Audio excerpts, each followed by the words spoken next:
दुकानाचं कुलूप तोडून नुकसान केलं आणि जागेत जाण्यास प्रतिबंध केला म्हणून डॉक्टर कदीर पटवेगार यांच्यावर गुन्हा दाखल करण्यात आला। याबाबत हकीकत अशी, दिनांक 17 मे 2025 रोजी तेलंगी पाच्छापेठ इथं जब्बार इमामसाब इंगळगी वय 65 राहणार काजलनगर आयडियल शाळेच्या बाजूला सोलापूर हे त्यांच्या दुकानाची पाहणी करण्यासाठी आले असता आरोपी डॉक्टर कदीर पटवेगार राहणार तेलंगी पाच्छापेठ सोलापूर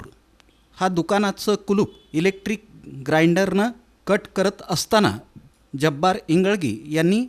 दुकानाला लावलेलं कुलूप का तोडतो असं विचारलं असता मी या बिल्डिंगचा मालक आहे, मी काहीसुद्धा करणार असं म्हणून जब्बार इंगळगी यांना त्यांच्या जागेत जाण्यास प्रतिबंध केला आणि कुलूप तोडून नुकसान केलं म्हणून डॉक्टर कदीर पटवेगार याच्यावर जेल रोड पोलीस ठाण्यात गुन्हा दाखल करण्यात आला असून अधिक तपास पोलीस हेड कॉन्स्टेबल मस्के हे करतायत।